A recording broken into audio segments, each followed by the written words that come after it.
He called her his everything, then paraded his nothing in front of everyone. This isn't a fairy tale. This is the story of Patricia Chatsworth, a woman who had it all: a penthouse overlooking Central Park, a wardrobe filled with haute couture, and a billionaire husband, Sibylla Pearce, who worshipped the ground she walked on. Or so she thought. At the city's most prestigious charity gala, with the flash of paparazzi cameras lighting up her Dior gown, and the secret of their first child blooming within her, Sibylla shattered their perfect world. He introduced his mistress to society, leaving a pregnant Patricia to crumble in the most public way imaginable. But from those ashes, a new woman would rise.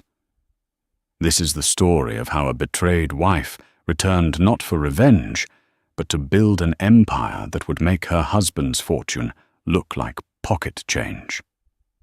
Life for Patricia Chatsworth Pearce was a meticulously curated masterpiece. Their home, a sprawling duplex on the 75th floor of 157, wasn't just an apartment, it was a statement. Floor-to-ceiling windows offered a god's-eye view of Manhattan, a kingdom over which her husband, Sibylla Pearce, reigned. Sibylla, the CEO of Pearce Global Properties, was a man carved from ambition and granite. He had inherited a respectable real estate firm, and with a ruthless blend of charisma and cunning, transformed it into an international behemoth. Patricia was his perfect counterpart. With a master's degree in art history from the Sorbonne, she possessed a quiet elegance that Sibylla's new money desperately craved. She wasn't just a beautiful accessory.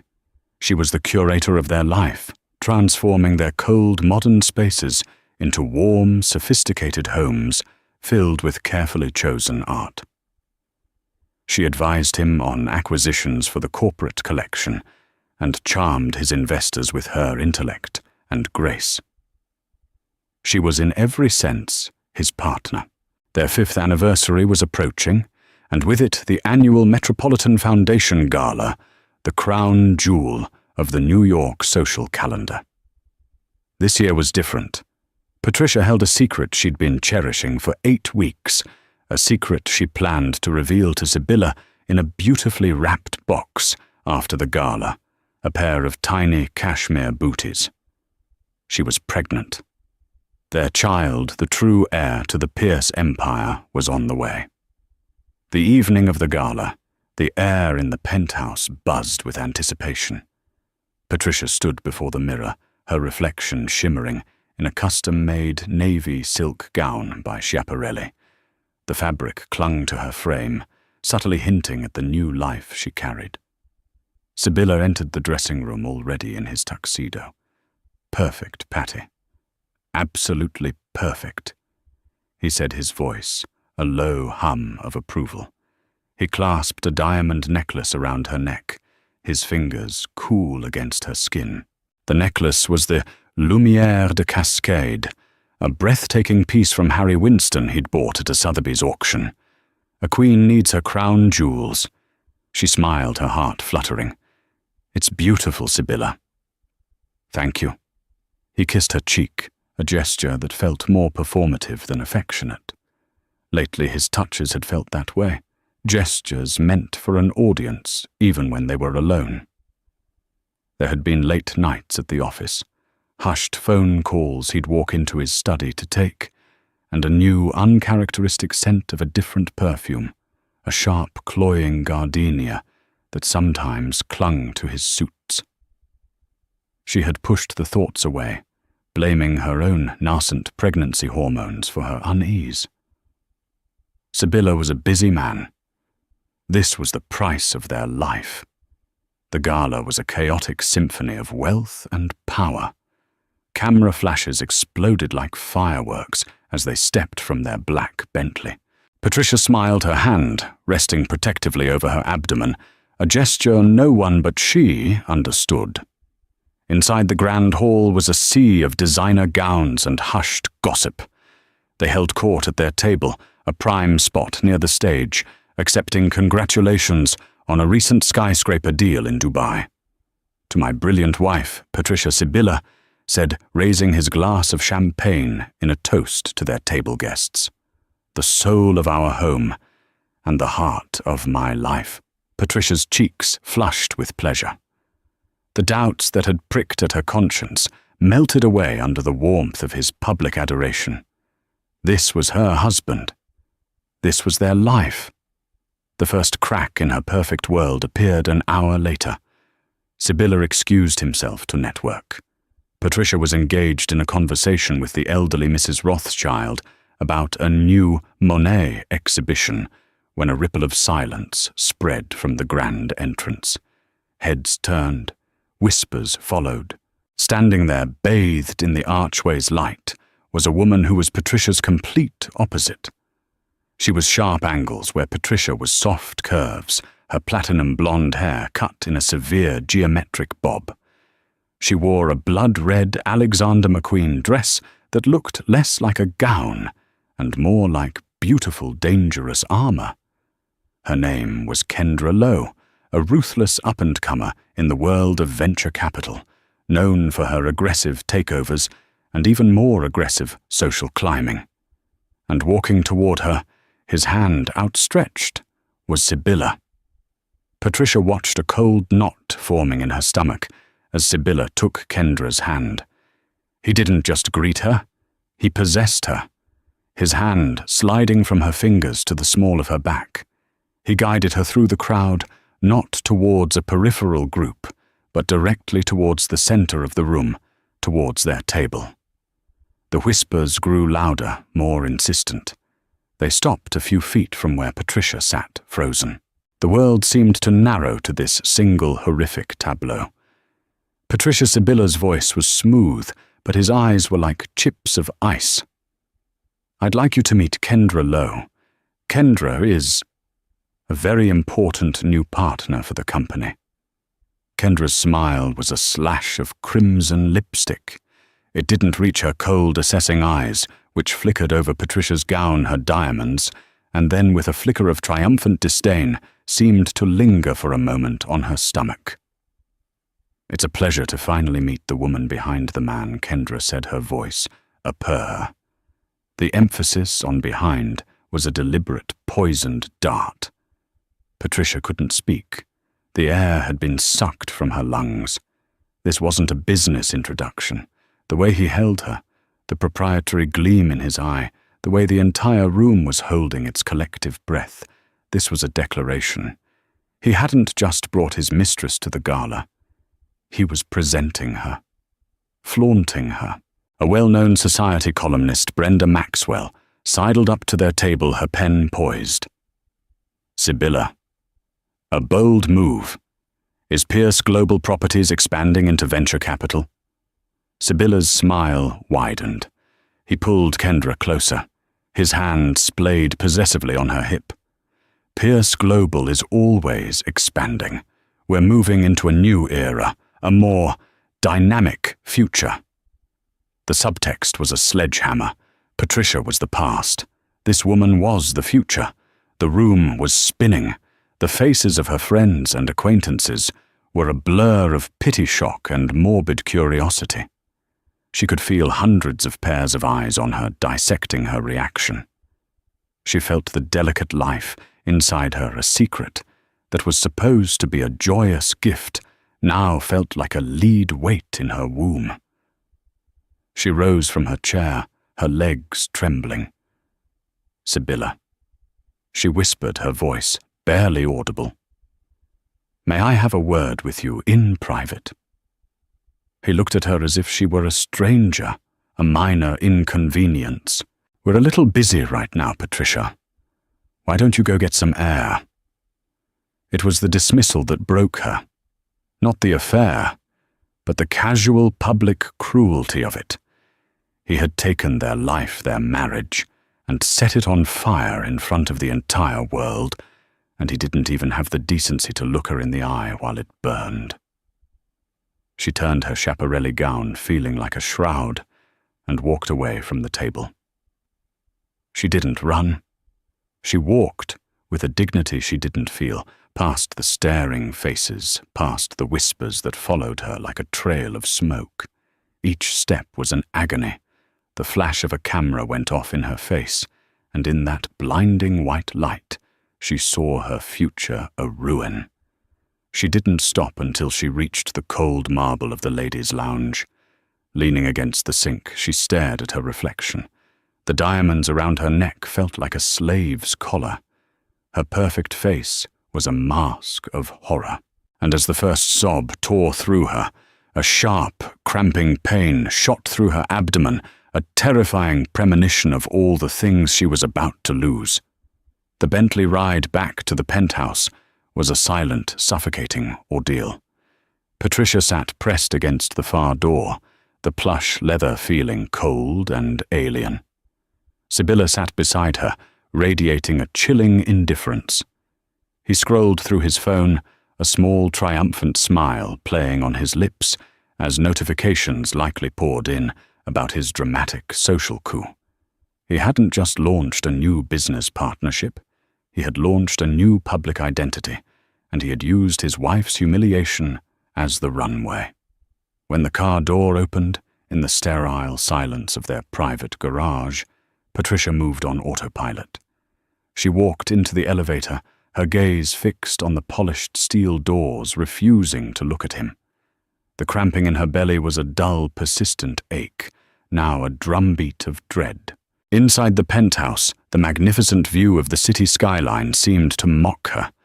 A kingdom she no longer had a place in. What was that, Sibylla? Her voice was hoarse, stripped of its usual melodic tone.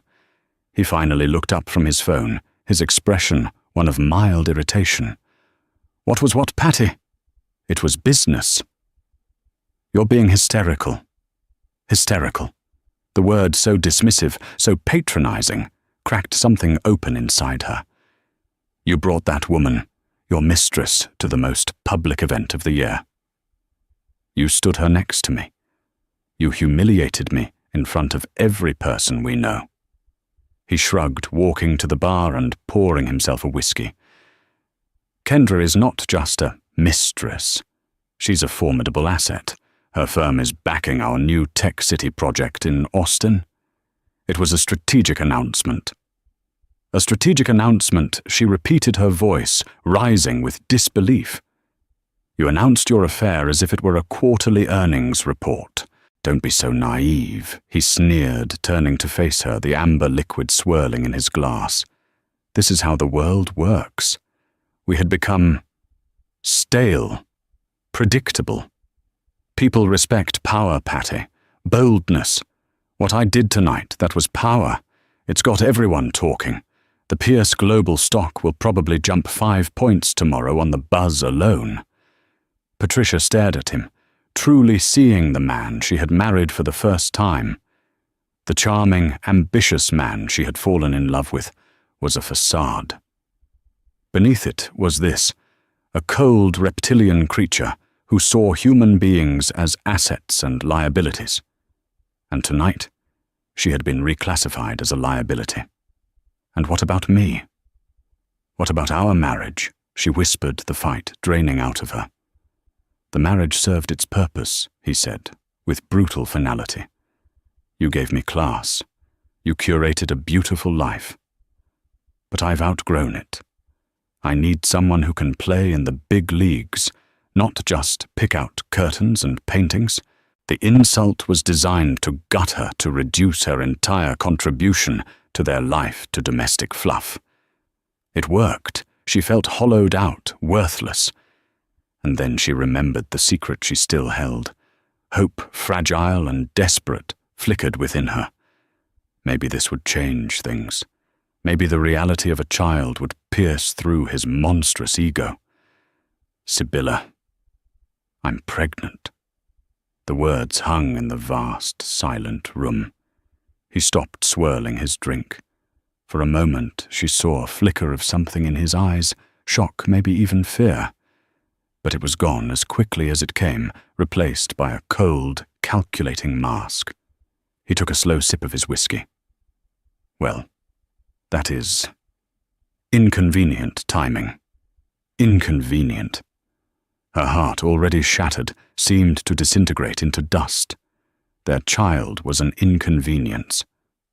"We'll handle it," he continued, his tone chillingly practical. "My lawyers will draft a generous severance for you. An NDA, of course. We'll set you up in a nice apartment, maybe back in California, near your brother. You can have the baby quietly. A trust will be established. No one needs to know it's mine. It would complicate the narrative with Kendra." He was erasing them. With a few calculated sentences, he was writing her and their unborn child out of his life story. The cramp in her abdomen suddenly intensified, sharp and vicious. She gasped, doubling over and clutching her stomach. A wave of dizziness washed over her. Sibylla. She breathed a new terror, eclipsing everything else. Something's wrong. He looked at her with detached annoyance. "Stop being so dramatic, Patricia. It's a classic move. Don't think some phantom pain is going to make me change my mind. No, you don't understand." She gasped, leaning against a marble column for support. A terrifying warmth was spreading through her. "I think I'm bleeding." He just stared. There was no concern in his eyes, no rush to help. There was only suspicion, as if her physical agony was just another negotiation tactic. That was the moment Patricia Chatsworth Pierce died. In her place, something harder, something colder began to form. She looked at the man she had loved, the father of the child she was now losing, and saw nothing but a monster. With the last of her strength, she pushed herself off the column. "Get out!" she rasped. "This is my house, Patricia. Get out!" Her voice was a low growl, filled with a venom that surprised them both. She ignored the pain, her entire being focused into a laser of pure hatred. "If you are not out of this apartment in 5 minutes, I will call Brenda Maxwell myself and give her a story that will make your strategic announcement look like a fairy tale. I will tell her and every other reporter in this city about the child you're abandoning. Your stock won't jump 5 points. It will plummet 50. For the first time that night, she saw fear in his eyes. Not for her, not for their child, but for his company, for his reputation, the narrative. He set his glass down. "Fine. Have your tantrum. My lawyers will be in touch with yours." He turned and walked out of the penthouse and out of her life without a single backward glance. The moment the door clicked shut, her legs gave out. She collapsed onto the cold marble floor, the world dissolving into a vortex of pain and grief. Her hand came away sticky and red. Her baby. Their baby. Gone. Lost in the wreckage of a life that had been a beautiful lie. Lying there alone in the gilded cage she had built, Patricia Chatsworth didn't just cry. She mourned the death of her child, her husband, and the woman she used to be. The night was not just an ending. It was a brutal, agonizing annihilation. The first few weeks were a blur of grey. Patricia didn't stay in the penthouse. She couldn't. Every polished surface, every piece of art she had so lovingly placed was tainted by Sibylla's betrayal. The moment she was physically able, she packed a single suitcase and fled, leaving behind the diamonds, the couture and the ghost of her former life. Her brother Leo Chatsworth was her savior. A pragmatic, no-nonsense corporate lawyer based in San Francisco, he flew to New York the moment he heard her broken voice on the phone. He didn't offer platitudes or empty comforts. He offered action. He installed her in a discreet, serviced apartment at the Carlyle, handled the initial venomous communications from Sibylla's legal team, and simply sat with her in the silence, a solid, unwavering presence against the storm. "He's offering a settlement," Patty Leo said one afternoon, looking through a thick legal document. "It's generous, as he puts it. 7 figures an apartment in Tribeca, contingent on a lifelong non-disclosure agreement that's so restrictive you wouldn't be able to tell our own mother his favorite color. Patricia, who had been staring blankly at the rain-streaked window, turned to him. The listlessness that had clouded her eyes for weeks was gone, replaced by a flicker of hard, cold fire. "Tell them to take their offer and burn it," she said, her voice flat. "I don't want his blood money. I don't want anything from him. I want him erased from my life." Leo raised an eyebrow, a slow smile spreading across his face. "There she is," he said softly. "I was wondering when you'd show up." That was the turning point. Grief was a cold, heavy cloak, but beneath it anger was a furnace. The miscarriage had devastated her, carving a permanent hole in her soul, but it had also cauterized the wound of her love for Sibylla. There was nothing left to salvage, nothing left to mourn but the child. The man was dead to her. She refused his settlement. Leo, using his legal prowess, negotiated a simple, clean divorce. Sibylla, eager to clear the way for his new life with Kendra and avoid any public messiness, agreed. Patricia asked for only 2 things, her maiden name back and a small portfolio of art she had personally acquired before the marriage pieces she'd bought with her own inheritance from their grandmother. It was a pittance to a man like Sibylla, and he signed off on it without a second thought. With the divorce finalized, Patricia Chatsworth sold the art. The pieces, a few minor impressionist sketches, and a promising contemporary sculpture, fetched nearly $500,000. It wasn't billionaire wealth, but it was hers. It was a start. And with that money, she bought a one-way ticket to the only place that had ever felt like her own sanctuary, Paris. She didn't rent a chic apartment in Saint-Germain. She found a small, dusty flat on the top floor of a building in Le Marais, with a leaky skylight and a view of 1,000 crooked rooftops. The city wasn't a playground for her anymore. It was a workshop. She poured her energy not into social events, but into her original passion, art restoration. She remembered a name from her time at the Sorbonne, Antoine Dubois, a legendary art restorer who ran a small, exclusive workshop. He was a purist, an old master who worked with museums and private collectors who valued skill over speed. She called him her French fluent but rusty and asked for a meeting. Dubois' workshop was a cavern of wonders, smelling of linseed oil, turpentine, and old canvas.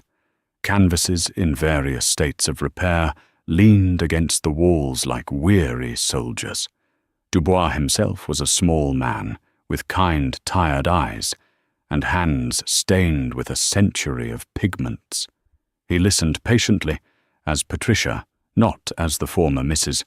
Pierce, but as a humble art historian, explained her skills and her desire to learn the physical craft of restoration.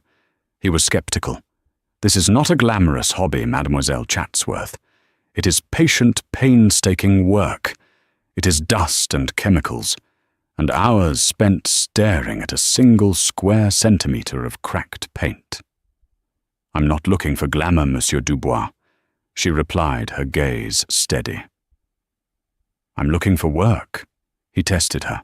He gave her a small, forgotten 18th century portrait, marred by a clumsy Victorian-era varnish that had yellowed and obscured the delicate brushwork beneath. For weeks, Patricia worked in a quiet corner of his studio. She arrived before his other apprentices and left long after they were gone. She immersed herself in the science of solvents, the delicate art of in-painting. The intense microscopic focus required was a balm to her fractured mind.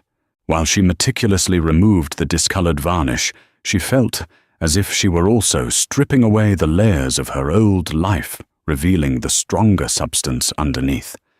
Her hands, once accustomed to the smooth chill of diamond necklaces, were now chapped and stained. She traded her designer heels for practical flats, and her gala gowns for a simple work smock. and slowly she began to heal. One evening, Dubois stood behind her, watching as she applied a final protective layer to the restored portrait. The subject's face, once hidden behind a yellow fog, now shone with life, the artist's original, vibrant colors resurrected. "You have the touch, mademoiselle," he said, his voice filled with quiet respect. Not just the knowledge, but the patience, the soul of an artist.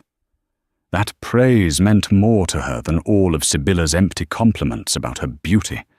It was validation of her skill, of herself. Dubois began giving her more important projects.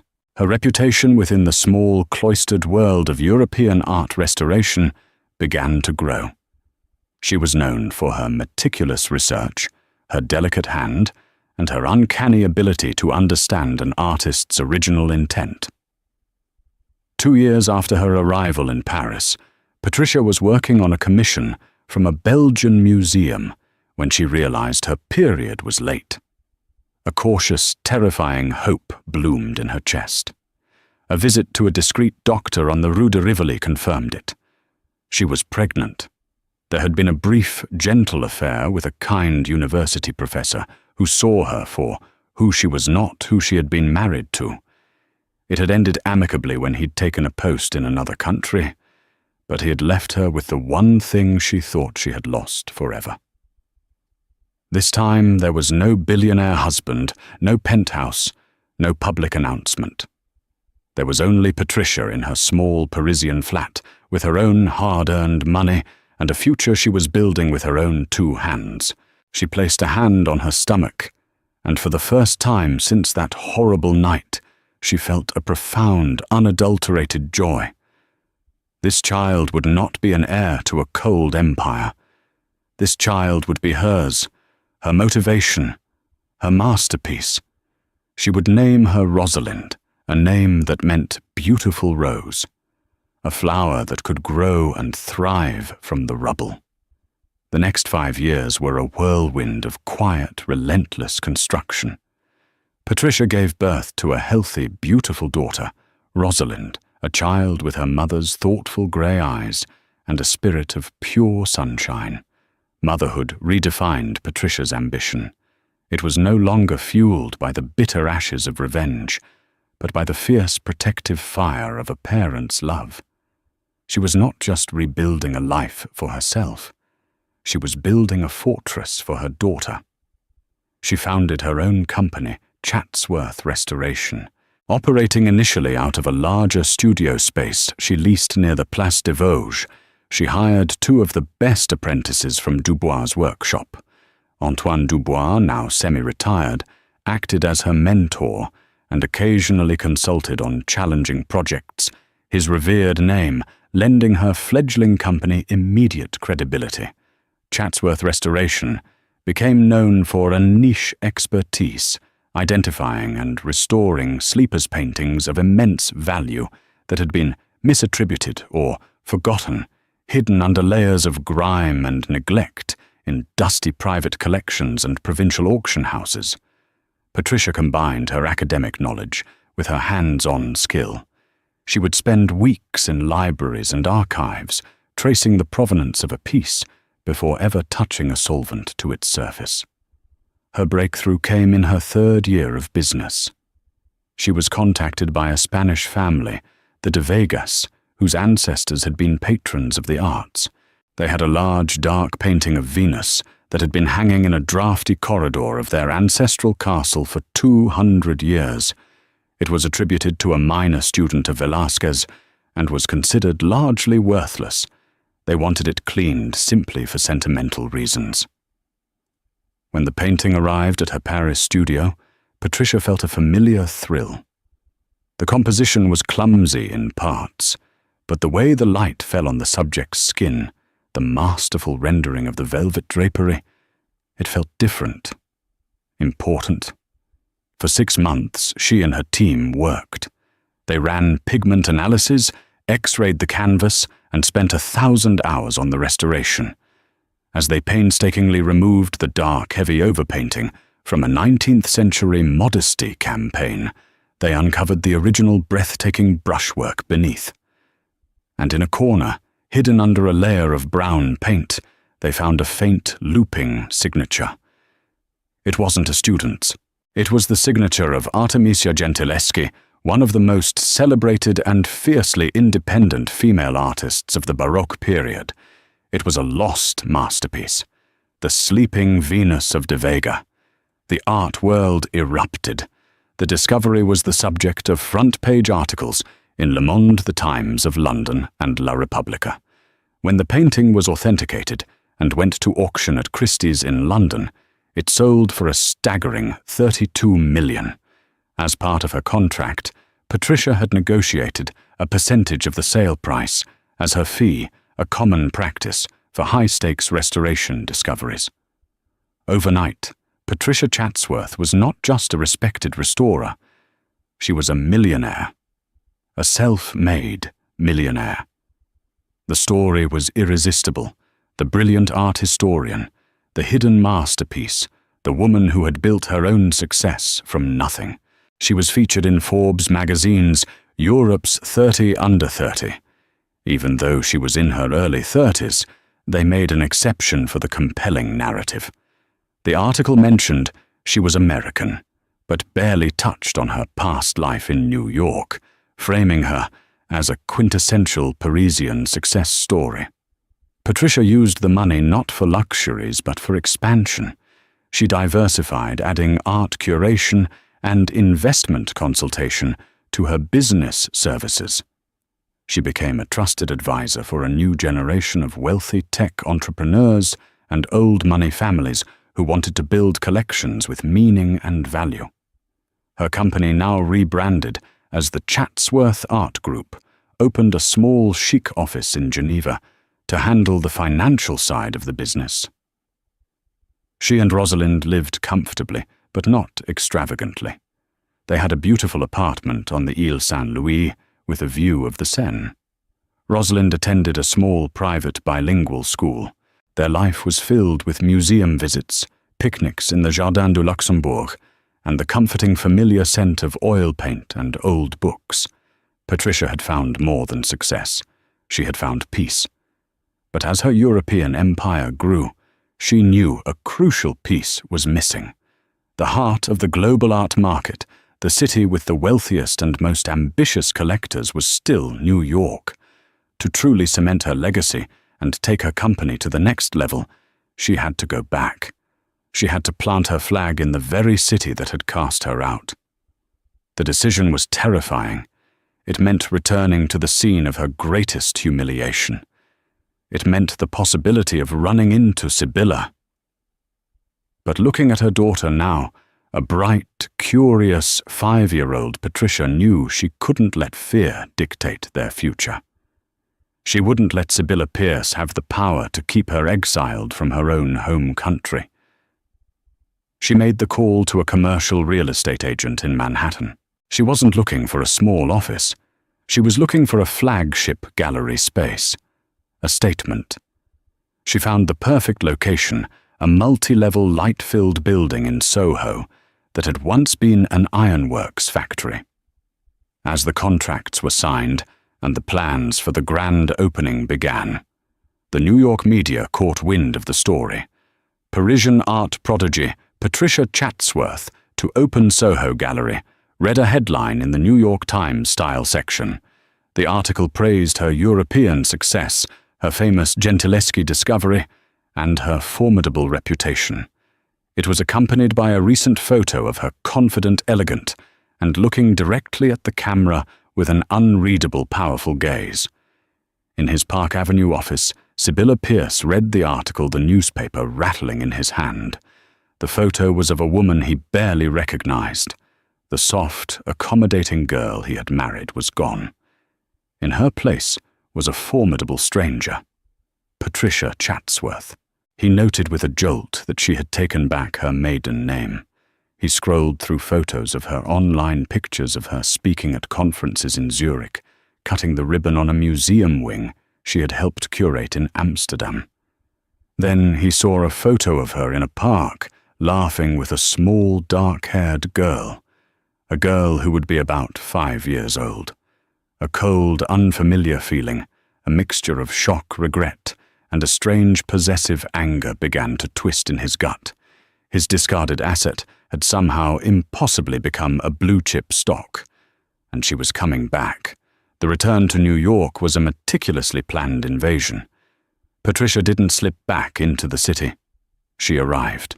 She purchased a stunning brownstone in the West Village, a world away from the cold glass tower she had once called home.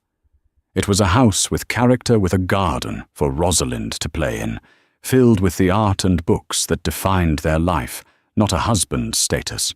The renovation of the Soho Gallery was her primary focus. For 6 months, she was a whirlwind of focused energy. She flew in architects from Italy and lighting designers from Stockholm.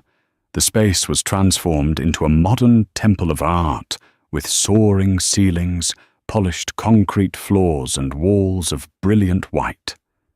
It was named simply Chatsworth. The news of the gallery's impending launch party sent shockwaves through the city's elite. It wasn't just another gallery opening. It was an event. The return of Patricia Chatsworth was a story too juicy to ignore. Whispers swirled in the same circles that had watched her fall apart 5 years ago. They remembered the humiliated wife fleeing the Metropolitan Foundation Gala. Now they were reading about the self-made millionaire, the art world powerhouse who had conquered Europe. The cognitive dissonance was intoxicating. Invitations to the Chatsworth opening became the most coveted social currency of the season. Patricia curated the opening exhibition herself. It was titled Resurgence, a collection of works by contemporary female artists who explored themes of transformation, strength, and the reclamation of narrative. The centerpiece was a magnificent large-scale abstract painting by a celebrated Japanese artist, full of bold, explosive color, breaking free from a dark, fractured background. It was a statement of intent. The night of the opening, Patricia stood on the gallery's mezzanine level, looking down at the arriving crowd. She wore a tailored emerald green jumpsuit by Roland Mouret, powerful, sleek, and utterly modern. Her hair was cut in a chic, shoulder-length style, and her only jewelry was a pair of simple diamond studs. She was not the girl in the Schiaparelli ball gown. She was the woman who owned the building. Her brother Leo was by her side, a proud grin on his face. "You did it, Patty," he said, handing her a glass of champagne. "You really did it." "We did it," she corrected, smiling at him. "I couldn't have survived that first week without you." "Yeah, well, I just held the door. You're the one who built the damn castle." The gallery filled with a glittering mix of artists, collectors, museum curators, and the inevitable society figures, all craning their necks to catch a glimpse of their hostess. Patricia descended the floating steel staircase, moving through the crowd with an easy, confident grace. She greeted people warmly, discussing the art with passion and expertise. She was in her element, in complete control. And then she felt a shift in the room's energy. A familiar, cold dread, the ghost of a feeling she hadn't experienced in years. She looked toward the entrance. Sibylla Pierce and Kendra Lowe had arrived. Sibylla looked much the same, his tailored suit still impeccable, but there were fine lines of stress around his eyes that hadn't been there before. Kendra was draped in a silver sequined dress, her expression a mixture of defiance and curiosity. They were a power couple, but tonight they felt like intruders in someone else's kingdom. Their eyes met across the crowded room. Patricia saw a flicker of shock in Sibylla's gaze, a raw disbelief that the composed, powerful woman before him was the same broken girl he had dismissed 5 years ago. He had expected to see a survivor.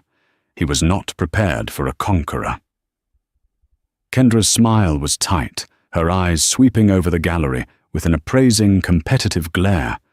She saw the sheer scale of Patricia's success, the genuine respect she commanded from the city's cultural elite, and the mask of smug superiority slipped for just a moment. Patricia didn't falter. She didn't hide. She ended her conversation with the director of the MoMA and began to walk calmly and deliberately toward them. The crowd seemed to part for her, the ambient chatter dimming as people sensed the impending collision. This was the moment she had both dreaded and, on some level, prepared for. This was the test. She stopped a respectable distance from them, her posture perfect, her expression serene. "Sibylla, Ms. Lowe," she said, her voice cool and even. "Thank you for coming. I hope you enjoy the exhibition." Her use of Ms. Lowe was a subtle but sharp jab. After all these years, they weren't married. The great love affair that had destroyed her marriage hadn't culminated in the ultimate partnership after all. She saw the slight wince in Kendra's expression. Sibylla recovered, first slipping into his old, charming facade. "Patricia, it's incredible. What you've accomplished. We've been following your success. It's truly remarkable." "I've been busy," she replied, a simple statement of fact that held a universe of meaning. "We should talk," he said, lowering his voice slightly. "Catch up. There's a lot to discuss." Patricia gave a small, almost imperceptible shake of her head. "I don't believe there is, Sibylla. Everything that ever needed to be said between us was said 5 years ago in this city. This gallery this evening, this is a new conversation, and it has nothing to do with you." She held his gaze for a moment longer, letting the finality of her words sink in. There was no anger in her eyes, no pain. There was something far more devastating indifference. She had not only survived him, she had rendered him irrelevant. Without waiting for a reply, she gave them a polite, dismissive nod and turned away, moving deeper into the heart of her gallery, her world. She left them standing at the entrance, two ghosts from a past she had fully and finally transcended. The Queen had returned to her city, not to reclaim an old throne, but to unveil a new one built entirely by her own hands. The gallery opening was a triumph. The next morning, Patricia's face was on the cover of every society and arts journal in the city. Chatsworth's resurgence, a triumphant return, was the headline in Women's Wear Daily. The focus was on her business acumen, her artistic eye, and the sheer force of her will. The encounter with Sibylla and Kendra was relegated to a single delicious sentence in Brenda Maxwell's gossip column. Sibylla Pierce and Kendra Lowe made a brief appearance, looking like relics from a bygone era, in the gleaming new world of Patricia Chatsworth. For Sibylla, that sentence was a paper cut that festered into a gaping wound. The world he had so carefully constructed was beginning to crumble. The dynamic future he had promised with Kendra had not materialized as planned. Their aggressive venture capital projects had yielded a few early successes, but several high-risk tech investments had recently collapsed, costing Pierce Global Properties hundreds of millions. His reputation for ruthless genius was being re-evaluated as reckless gambling. The old guard of New York real estate men he had once scorned now whispered that he had lost his touch, distracted by his flashy, high-maintenance partner. His relationship with Kendra was a constant power struggle. The passion had cooled into a transactional partnership. They were bound not by love, but by a shared, desperate need to maintain an image of success. Kendra, who had seen Sibylla as her rocket to the stratosphere, was growing resentful as his trajectory began to plateau. Patricia's return threw their precarious situation into stark relief. She wasn't just a successful ex-wife. She was a symbol of a different kind of power, one built on substance, taste, and genuine creation, not just leveraged assets and hostile takeovers. She made them look cheap, Driven by a mixture of desperation and a bruised ego, Sibylla began trying to force his way back into her orbit. He started with a massive floral arrangement sent to the gallery, a gaudy explosion of orchids and lilies with a simple card, "Congratulations, let's have dinner." D. Patricia instructed her assistant to donate the flowers to a local hospital and to throw the card in the trash. Next, he tried a professional angle. A formal letter arrived from his legal team proposing a partnership. Pierce Global Properties was developing a new luxury residential tower on the Hudson Yards and wanted to commission the Chatsworth Art Group to curate the building's entire art collection from the lobby to the penthouse suites. It was a multi-million-dollar contract, an offer most firms would have killed for. Patricia read the proposal in her office, a calm, sunlit room overlooking the gallery floor. She recognized the strategy immediately. It wasn't about the art. It was about associating his brand with hers. It was about him buying back a piece of the credibility he had lost. It was about control. She dictated a polite but firm refusal to her assistant. The Chatsworth Art Group's current project schedule does not allow for any new large-scale commissions at this time. We wish Pierce Global Properties the best in their search for a suitable partner. The message was clear. She didn't need his money or his projects. His attempts grew more personal, more desperate. One afternoon, while Patricia and Rosalind were getting ice cream at a small shop near their home in the West Village, Sibylla happened to be walking by. "Patty fancy seeing you here," he said, his smile forced. Patricia's body went rigid. She instinctively put a protective arm around Rosalind, who was focused on her chocolate fudge scoop. "Sibylla," she said, her voice devoid of warmth. His eyes fell on Rosalind. He stared at the little girl, at her dark hair and serious grey eyes, her eyes. A complex emotion flickered across his face, curiosity, regret, and something that looked disturbingly like ownership. "This must be," he started, his voice softening. "This must be Rosalind." "Her name is Rosalind." "Yes," Patricia said, her tone a clear warning. "And we're just leaving." "She's beautiful, Patty," he said, his gaze fixed on the child. She has your eyes." He was trying to build a bridge to create a connection where none existed. He had forfeited the right to this child, to this life 5 years ago on a cold marble floor. "My daughter and I have a class to get to," Patricia said, her voice like steel. She took Rosalind's hand, dropped a $20 bill on the counter without waiting for change, and guided her daughter out of the shop, walking past Sibylla as if he were a lamppost.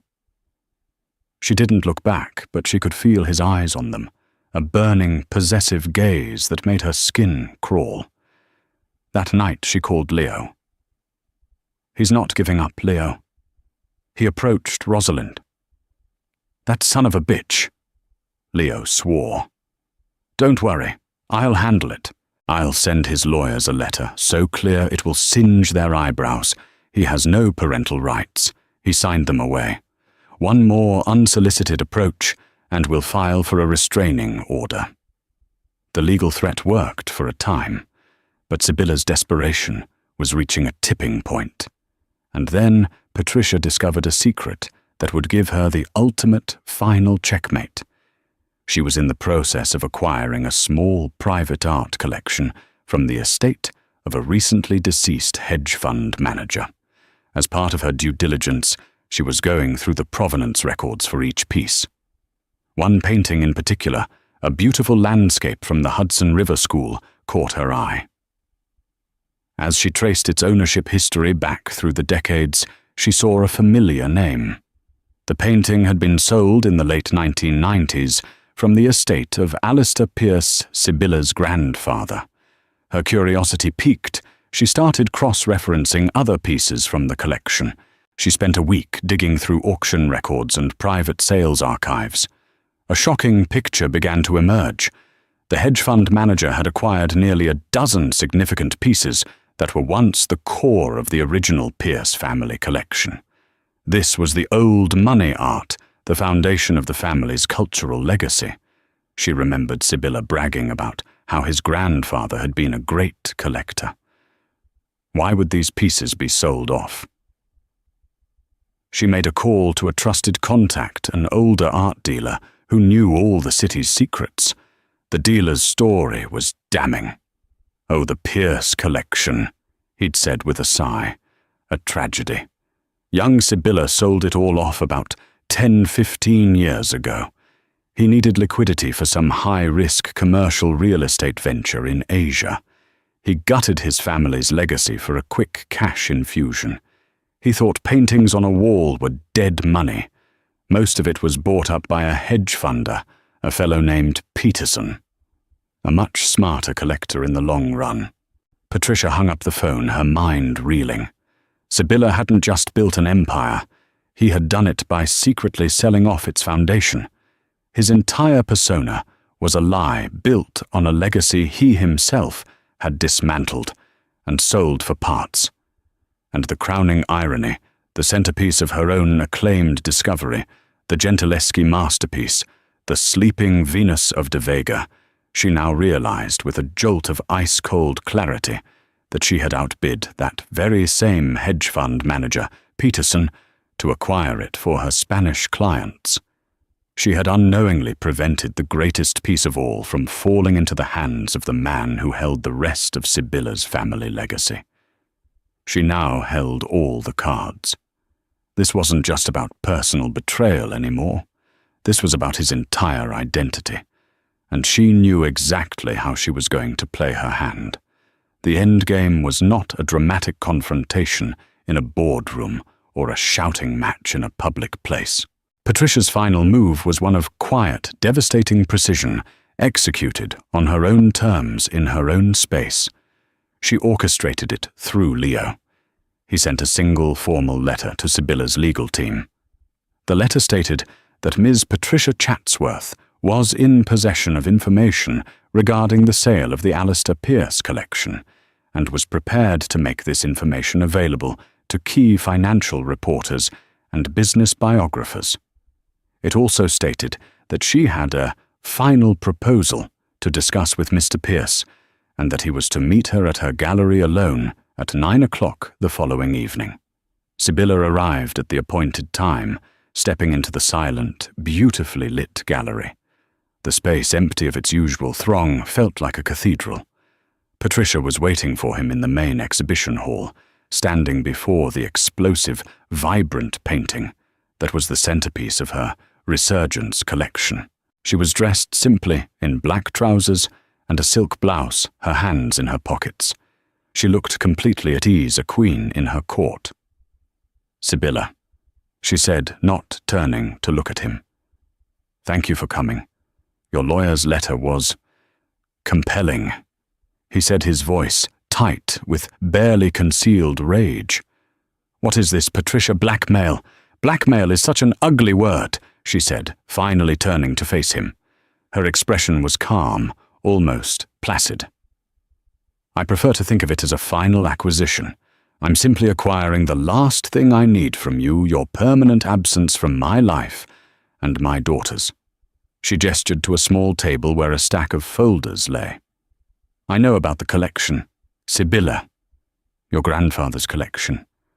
I know you sold it off piece by piece to fund your first big gamble. You sold your heritage to build a house of cards. How do you think your investors, the ones who bought into the Pierce family legacy, will feel when they learn that the legacy is a hollowed-out shell? He paled. She had him, and they both knew it. His entire brand was built on a foundation of generational wealth and stability. The revelation that he was just another gambler who'd cashed in his family jewels would shatter that image and likely trigger a crisis of confidence in his already struggling company. "What do you want?" he finally rasped. "It's very simple," she said, walking toward him, her steps echoing on the polished floor. You are going to sign a legally binding document which my brother has already drafted. It will reinforce the fact that you have no paternal claim to Rosalind now or ever. It will include a strict proximity clause stating that you will not come within 500 feet of her, her school, or our home. You will cease all contact, direct or indirect. You will effectively cease to exist in our world. And in return, he asked, his jaw clenched. In return, she said, stopping just a few feet from him, the provenance records of your grandfather's collection remain my private research. I have no interest in ruining you, Sibylla. I have no interest in you at all. Your success or failure is completely irrelevant to me. I just want you gone. He stared at her, a maelstrom of emotions warring in his eyes, fury, humiliation, and a dawning, horrified respect. He had created this woman. His cruelty, his betrayal had been the crucible that had forged this unbreakable, brilliant adversary. He had discarded her, and in doing so, had engineered his own defeat. And what about Kendra? He sneered, a last pathetic attempt to wound her. I suppose you'll enjoy watching her leave me when the money finally runs out. Patricia almost smiled. Honestly, Sibylla, I haven't thought about Kendra Lowe in 5 years. Your relationships are your own business. They have nothing to do with me. It was the final, perfect cut. She felt nothing for them. Not jealousy, not hatred. Nothing. They were a footnote in a book she had long since finished reading. He stood there for a long moment, defeated. The fight was gone. There was nothing left but the bitter taste of ashes. He walked to the table, picked up the pen, and signed the documents without reading them. He knew Leo's work would be ironclad. He placed the pen down and turned to leave. At the door, he paused and looked back at her, a ghost in the beautiful world she had built. Was it worth it, Patricia? He asked, his voice hollow. All this. She looked around her magnificent gallery, at the powerful art that lined the walls, and thought of her daughter sleeping safely in their beautiful home. She thought of her work, her purpose, her peace. It was worth everything, she said. And then she turned her back on him, returning her gaze to the art, leaving him to walk out into the night alone. The news broke 6 months later. Pierce Global Properties, over-leveraged and unable to secure new financing, was forced into a massive restructuring. Sibylla Pierce was ousted as CEO. Kendra Lowe, true to his prediction, had left him weeks before her social media suddenly filled with pictures of her on a yacht with an aging tech billionaire. Sibylla stripped of his power, and his wealth faded into obscurity. Patricia read the news on her iPad one morning, while having breakfast with Rosalind. She felt a brief, distant flicker of something, not triumph, not pity, but closure. She closed the article, put her tablet aside, and went back to helping her daughter decide whether her teddy bear wanted to wear a crown or a pirate hat to their tea party. Her empire wasn't built of glass and steel, it was built of love, resilience, and beautiful things. And it was just beginning. That is the incredible story of Patricia Chatsworth. It's a story that proves that the greatest revenge isn't loud and destructive, but quiet, brilliant, and constructive. She didn't set out to destroy the man who broke her. She set out to build a world so magnificent that he no longer had a place in it. Her journey from a heartbroken wife to a self-made millionaire is a powerful testament to the strength that can be forged in the fires of betrayal. It's a reminder that our greatest creations can often rise from our deepest pain. If you were inspired by Patricia's story of resilience and empowerment, show your support by hitting that like button. Share this story with someone who needs to hear that it's possible to rebuild stronger than ever before. And for more stories of incredible transformations and inspiring journeys, make sure you subscribe to the channel and turn on notifications. Your support helps us bring more powerful stories like this to light. Thank you for listening.